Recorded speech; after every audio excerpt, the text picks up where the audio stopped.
गलतफहमी इंसान की सोच ही बदल देती है। गीता ज्यों ही मायके से आई, रमेश से नौकरी करने को पूछ बैठी। रमेश ने कहा, बच्चों की देखभाल कौन करेगा? गीता भी कुछ उलझन में पड़ गई, क्योंकि बच्चों का ख्याल आ गया। आखिर इनका भविष्य बीतता जा रहा है और इसी के साथ खर्च और रमेश की चिंता बढ़ती जा रही थी और रमेश की आय भी कोई अधिक नहीं थी। गीता मात्र करवट बदलकर सुबह करती थी। अंततः वह रमेश से फिर पूछ बैठी, मुझे भी नौकरी करने दो, परेशानी कुछ तो कम होगी। कर्ज के गत में गिरते हुए रमेश को गीता की बात ठीक लगी। उसने कहा, हाँ कर सको तो कर लो, ठीक है। थोड़ी कोशिश के बाद गीता को भी नौकरी लग गई। अब दोनों कार्यालय और घर के काम करने लगे। एक दिन गीता के कार्यालय से आने में 2 घंटे की देरी हो गई। रमेश घर के काम में लगा हुआ है, साथ ही गीता के बारे में सोच रहा था। तभी गीता एक पुरुष के साथ घर में प्रवेश करती है और चाय नाश्ते के बाद उस व्यक्ति को विदा करती है। नवयुवक के जाते ही रमेश गीता पर बरस पड़ता है, तू अब क्या कर रही थी? जबकि रात के 8 बजने वाले हैं। उल्टा कहीं की इस मनसा की पूर्ति के लिए नौकरी करना चाहती थी। मैं समझा कि दोनों की नौकरी से आमदनी बढ़ेगी और हम अच्छा जीवन व्यतीत करेंगे, पर हुआ उल्टा ही। तभी तो कहा जाता है कि स्त्रियां चारदीवारी से बाहर जाते ही अविश्वसनीय हो जाती हैं, धर्म और चरित्र का ख्याल खो देती हैं।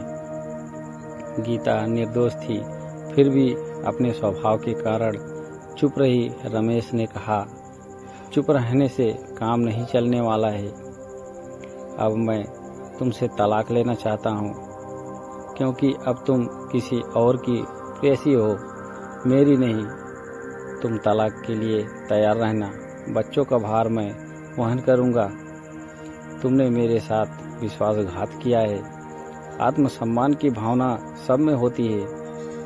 गीता भी भला कब तक शांत रहती? आखिरकार बोल पड़ी, मैं नहीं जानती थी कि आप आधुनिक होते हुए भी इतने संकालू मानसिकता के हैं।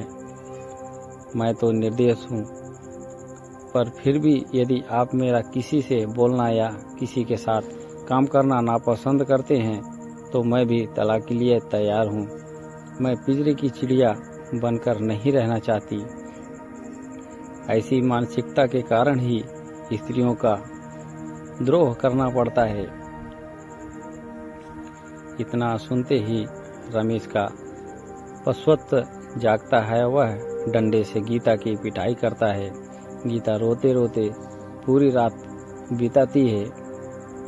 आज तलाक का दिन था। जीवन साथी बिछड़ जाएंगे। रमेश यह जानने की कोशिश करता है कि कहीं गीता निर्दोष तो नहीं। अदालत की ओर बढ़ते कदम के साथ रमेश के मन में यह प्रश्न कौंधने लगता है कि वह सोचने लगता है कि कोई स्त्री गलत होकर भी ऐसे जवाब नहीं दे सकती। तभी सामने से उसे गीता आती हुई दिखाई देती है। रमेश गीता से कुछ देर अकेले में बात करने की विनती करता है। गीता बात करने के लिए तैयार हो जाती है। रमेश गीता से अपनी गलती के लिए माफ़ी मांगता है। गीता कुछ देर सोचने के बाद रमेश को अपनी गलती सुधारने का एक मौका देने के लिए तैयार हो जाती है। दोनों फिर घर की ओर चल पड़ते हैं।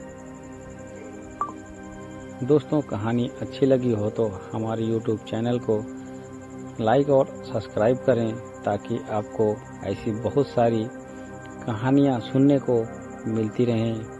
धन्यवाद।